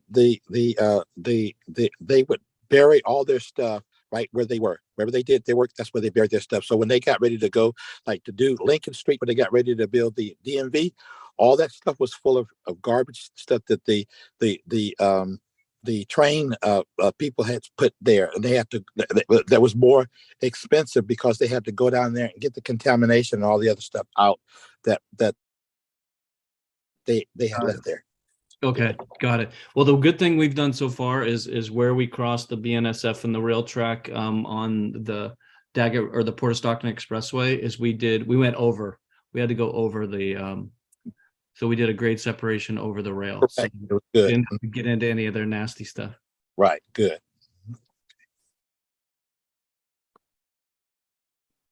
Any other questions? No, thank you both. I I do want to read some comments on the chat. Someone mentioned they would like to hear another update next month. And someone else shared, glad there is proactive work underway to address heavy duty truck traffic. Carbon local groups have also been doing proactive research and enforcement activities. So again, thank you both for your presentation. I know, in this day and age with technology and Zoom, it's always a hit or miss during meetings. So we've all been there. And yeah, sending our gratitude for the presentation nonetheless. And if there are no other questions, we can transition into the standing updates. Is that okay with everyone? I feel like there were no other questions, no other comments. Right. So as we all know, during previous meetings, we always do some standing updates. So I'll pass it to Stephanie to share some subcommittee updates. Hi, good evening, everyone. Again, I'll just kick it off just to share, like I said at the beginning of the meeting, we did last Wednesday share out some calendar appointments for just some meetings that are scheduled.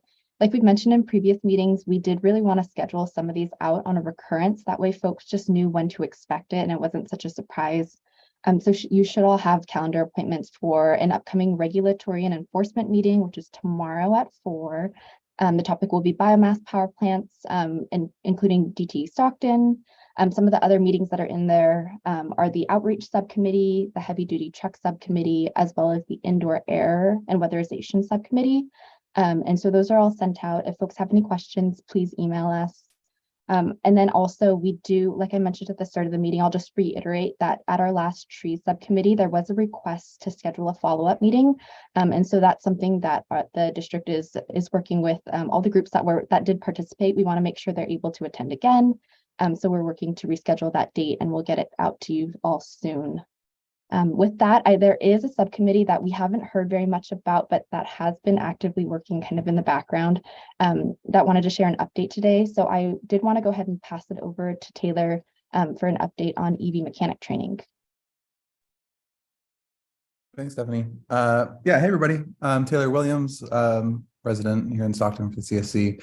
I'm leading with Ed, the subcommittee for EV mechanics training, and providing a quick update on that. We got together with the Air District about a week ago, as well as the County Office of Education, to talk through what they might look like for submitting a proposal to be the implementing agency for the EV mechanics CERT measure. Basically, what they're proposing is a pre-apprenticeship program for high school students, especially CTE or career technical education students, who are being exposed to the career pathways for electric vehicle mechanics, as well as building out some partnerships with the school district and with Delta College, who currently is doing training with EV mechanics already. And basically creating a what we've been describing as like a top of the funnel. So a lot of high school students who, would get it interest early in them so that we can help usher them into career pathways to service electric vehicles. So they're developing a proposal with a national organization that is helping them with the curriculum development. And they're hoping to get a draft of that out pretty soon, after which we'll look to schedule a subcommittee meeting where they'll present out, and we'll get to hear like what they're proposing in detail. And yeah, that's pretty much it. Anything else you want to add, Stephanie or Ed? No, other than we're both excited. We really feel the best use of our money is this funnel effect, where we take high school kids and begin to funnel them towards college. And we will bring back some additional information, and we're looking forward to others' input on that.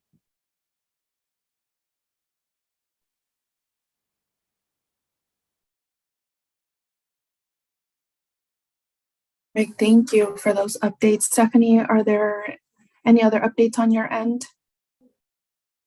Nope, I think that's it for subcommittee updates, and I'm happy to take any questions if folks have them.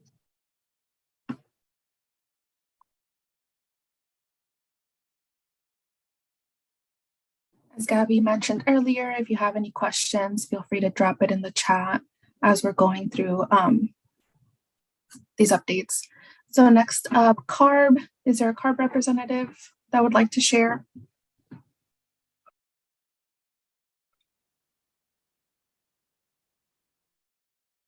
I know that Brian had to step out. We do have CARB folks. I don't know that there was an update we were expecting.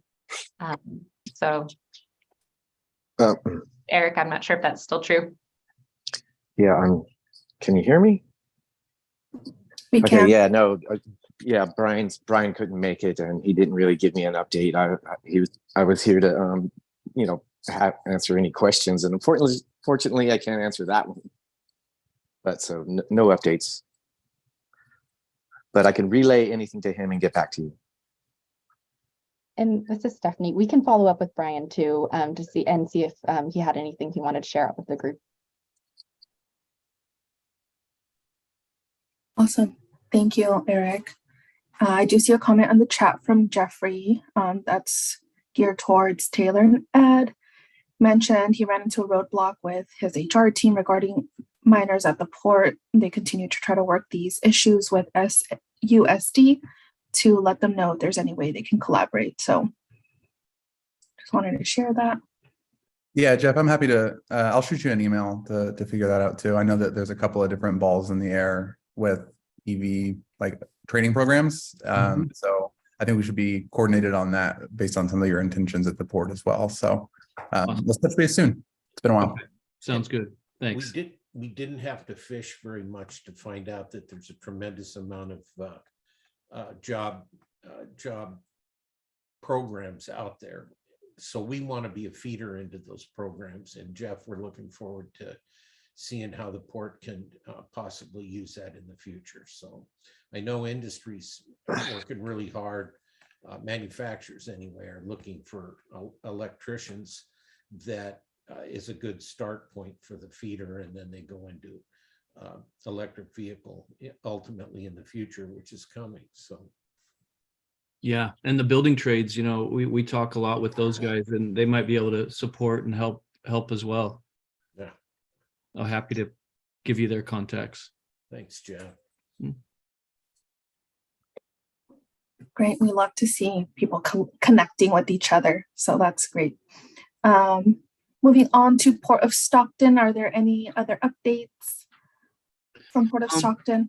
Yeah, happy to give a couple. So I'm excited to say we got 2 grants recently for another 16 fast chargers that will help us to be able to better utilize our zero emission cargo handling equipment. I think that takes us up to 46 chargers at the port to be able to support our now, I don't know, I think we're getting close to like 50 between our zero emission forklifts and our rail car mover. And also I went to a conference last week. It was through American Association of Port Authorities, and it was focused on kind of changing and moving away from carbon-based fuels and alternatives. And it was really great to be able to see the amount of, it was sold out. And so folks from all over the country are getting together, collaborating, figuring out what's working, what's not, finding out the latest in electric equipment, seeing what's going on with hydrogen. There were some discussions on carbon capture and sequestration, which we've also been approached about. So it's just really good to collaborate. And then today I followed up with some folks in Southern California who are interested to find out about kind of our experience that we've had with our zero emission railcar mover. So everybody's talking, and there's a lot of good stuff on the horizon. We did also just recently put in 2 grant opportunities for rail infrastructure improvement projects at the port. And so we're hopeful to hear back from those soon. I think we'll hear about one in March and another in June. So, and that's pretty much it right now. Happy to take any other questions.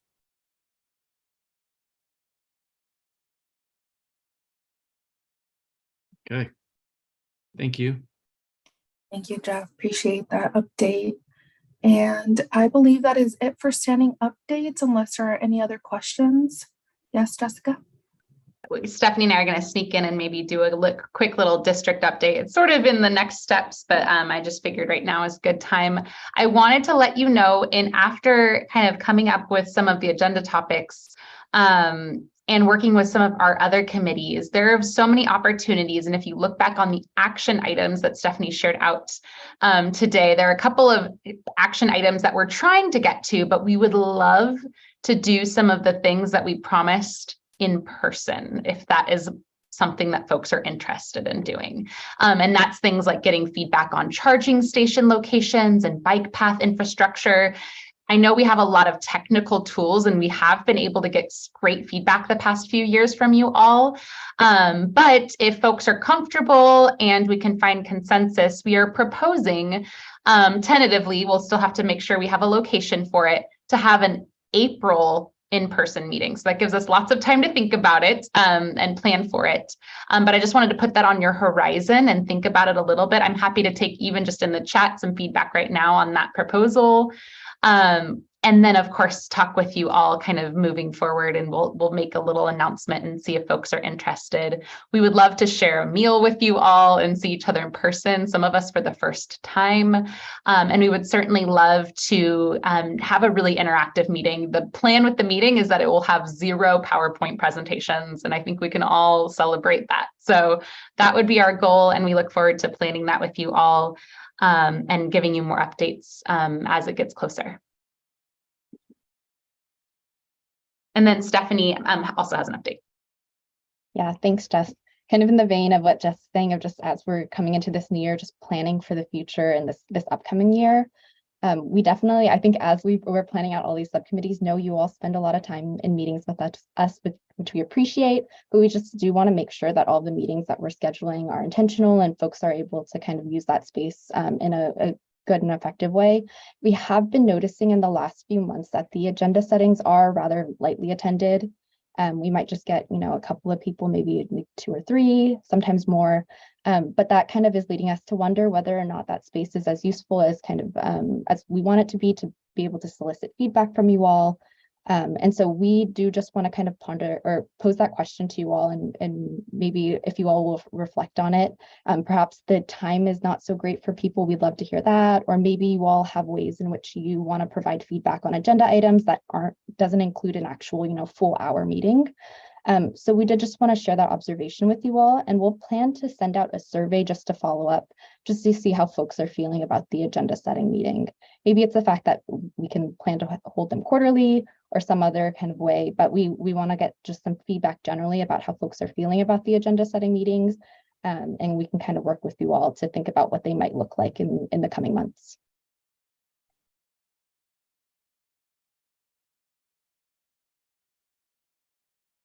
And I'll go ahead and pass back to Lara, but I do see that I think Nate has an announcement too for us. Yes, thank you, Stephanie. Thank you, Jessica. I was having a hard time navigating my unmute button, but yes, Nate, I do see your comment, SUSD electric bus update. So if you'd like to share with us, we'd love to hear it. Yes, hopefully you hear me on the microphone that I plugged in. Okay, good. Yes, we got word from Gabe Heitman of A to Z Bus Sales about a week and a half ago that SUSD's EPA grant, which is matched with some HVIP money, EPA, of course, Environmental Protection Agency, and HVIP is Heavy Vehicle Incentive Program. We were awarded 100% of both of the grants that we applied for. The significance of that, first of all, it's for 20 buses. But the significance is we'll get all 20 buses at no cost to Stockton Unified. Usually you get awarded a percentage, 75, 80%, something like that, and you have to match it. But we did get word a couple weeks ago, I think it was 2 weeks ago today, that this has been approved 100% from both grants. And so we also know that an application I turned in through what's called ESSER 3. That's a COVID relief fund, a large COVID relief fund. Stockton Unified's share of that is something like $250 million. Our department has $4.2 million of that. The transportation department of Stockton Unified, and that's going to allow me to purchase 20 more smaller special ed buses, which we really need. Up to prior to that, and so far apparently that's going through. Prior to that, we had four grants for 46 buses, but 40 of them were large buses.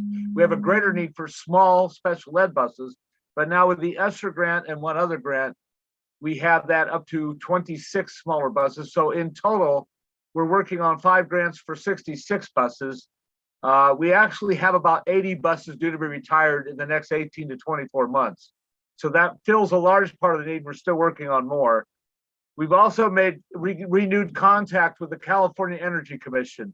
And I went blank on the name. Some of you probably know who it is. His name is Ian, but I can't remember his last name, Ian. But and we've been working with Savannah Gupton at CTE. And we've stated we have bi-monthly meetings with her.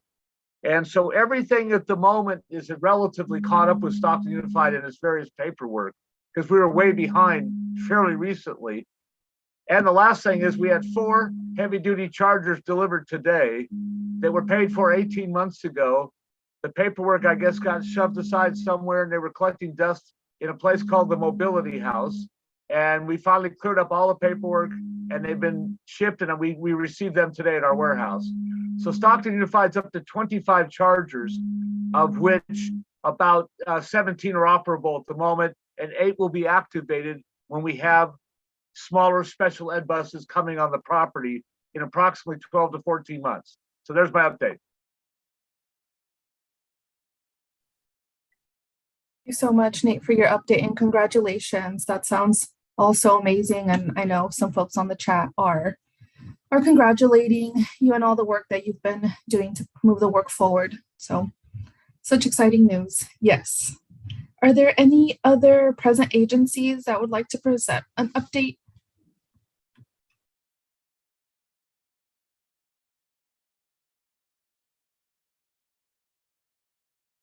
All right, it looks like we can move on with the agenda. If anything, again, please type in the chat, ask us questions. We'll be transitioning to our wrapping up and then public comment. So our next agenda setting meeting, and let me share my screen with you all.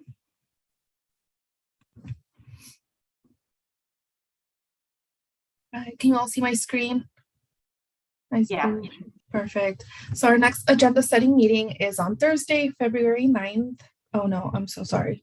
Yes, February 9th, 2023 at 3 p.m. And our next CSC meeting is Wednesday, March 1st, 2023 at 5 p.m.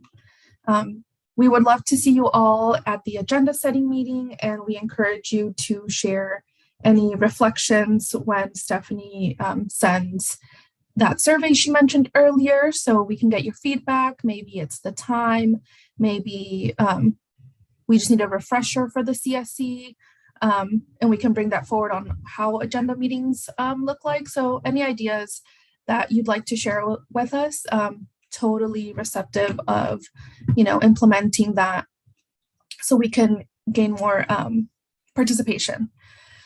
So other logistical stuff, I'll go ahead and share let me exit this and let me share the action items that we've been capturing during the meeting. All right, can you all see that okay? Should I zoom in a bit? Maybe zoom in, yes. There you go. Is that better? Yes, okay. And at any point, please feel free to add to the action item if we did not capture that correctly. So we have 7. First off, AD will ensure there are no issues with accessing historical air monitoring data for the university site. That would be the Air District to include in-depth weather condition data and air monitoring presentations as needed for context. Air District to share resources sent from a HSA regarding heat and weatherization program. AD to host Stockton Fireplace Show and Tell event. Port of Stockton to return to March's CSC meeting to provide an updated presentation. I see Gabby fiercely typing on that, so we'll skip that one for now and go back to that. AD to send out surveys to CSC members to ask about agenda setting meeting and for CSC to share feedback. And AD will add a follow-up meeting for trees subcommittee. Is there anything we didn't capture, anything we may have missed? That all looks okay to you all? Yes, awesome. So we'll be sharing this with the Air District, and they'll be working towards these action items. Other fun logistical stuff. Let's see, we want to remind you all to please submit your W-9 forms and direct deposit forms to us if you have not done so already. You can email them to Yvette. And Gabby, if you could please drop Yvette's email in the chat. Or if you prefer DocuSign electronic signatures, we can also arrange that for you. And you can reach out to me or Gabby on here or via email. And Gabby will also drop the Stockton email in the chat, just in case you have any questions about the W-9 form, so we can get that out for you. And this is really important for your stipend.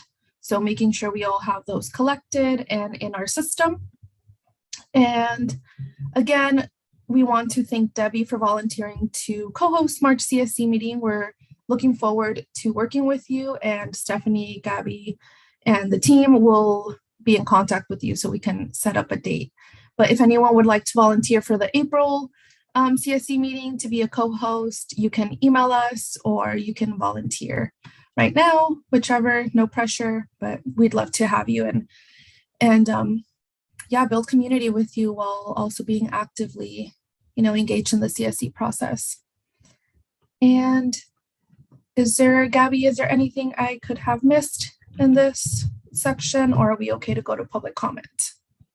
Yeah, we're good to transition.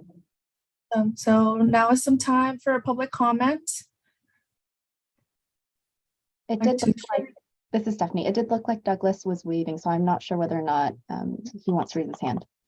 Oh, thank you for that. Douglas?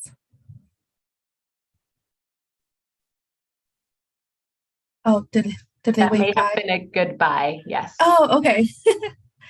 Okay. Margot, I do see your hand up. Yeah, I'd just like to say how pleased I am with the Nate's comments about the buses, about Jeff's comments about the truck reroute. I mean, it's really happening. About the EV mechanic training, that things are starting to happen, and it's good to hear.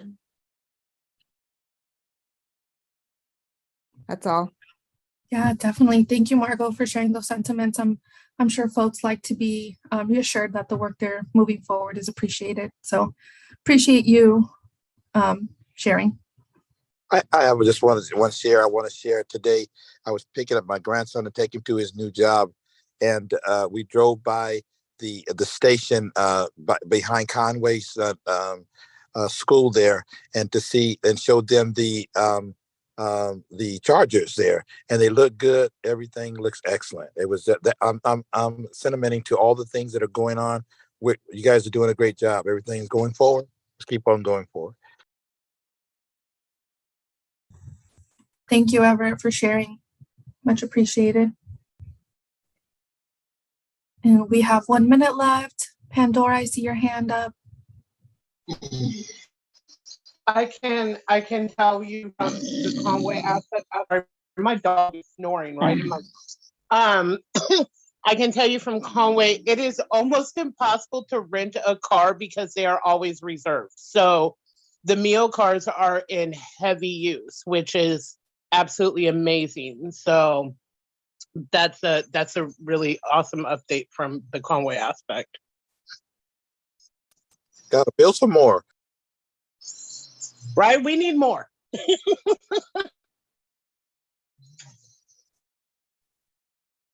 Pandora, and there was one comment from Taylor. Shout out to the Housing Authority on that EV project, and lots of people reacting to that with the thumbs up, with the clapping. So yeah, thank you all. If there's no other questions, comments, we can go ahead and sign off. So that was our February CSC meeting. Thank you all for joining this engaging discussion and bearing with us with the technical difficulties and, being empathetic and all that great stuff. So thank you all, and hopefully we'll see you at the agenda setting meeting. Thank you. Bye. Have a good everyone. night. Have a great night.